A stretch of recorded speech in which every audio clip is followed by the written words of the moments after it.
I did it again. Book me now. Book me now. Hi, my name is Granny, and I'm a makeup artist, and I can make you look good, just like me. Let me give you a tour of this beautiful, amazing, good-looking face. First, I got my eyebrows, lavender. If you're a woman of color, you would like to be colorful as well. Hot pink glittered eyeshadow.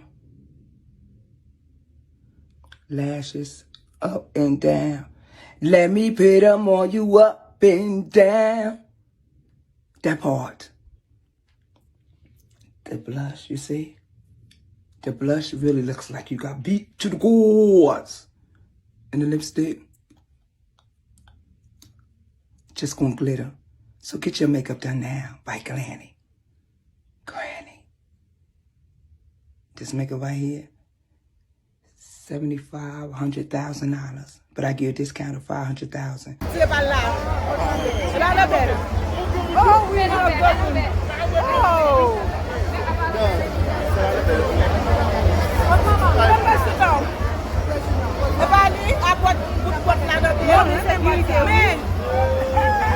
Mes présidents, mes Jovenel, mes Jovenel. Ça est Matéli, bon côté là, la Matéli. Regardez, mes Jovenel. Président, comment est, président? Président, comment est? Mais Lambert pas de bravo, regarde Lambert. Lambert a l'aide baissée. Regardez petit bot Jovenel là, même petit chemise là. Petit bot là, petit pantalon.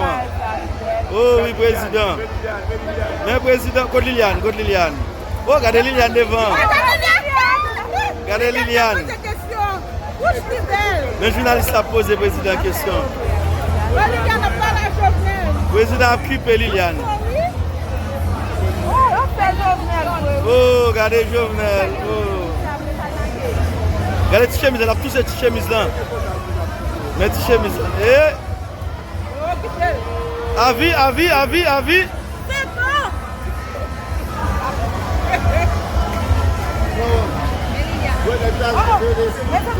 Vous avez sécurité à yo, président. Sécurité à yo.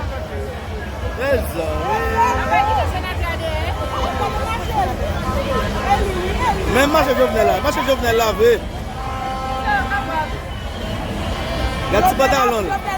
Regarde petit bot là.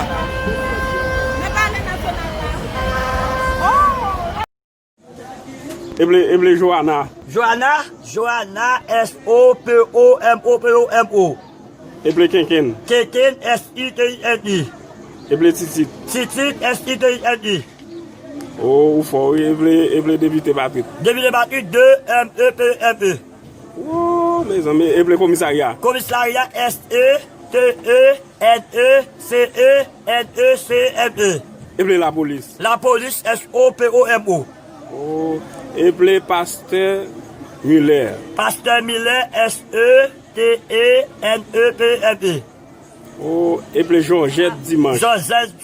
S-I-T-I-N-I. Ok. Eble l'église. L'église S-I-T-I-N-I. Ah, ou fort un peu mieux. Oui. Ou fort. Eble Monique. S-E-T-E-M-E. Oh, Eble voisine Titit. Voisine Titit S-I-T-I-N-I. Ah, ou fort. Oui. Mon cher, merci, mais nous fort. Ok. Ouais, ou même, ton écrasé, m'sou pas vivre, mourir.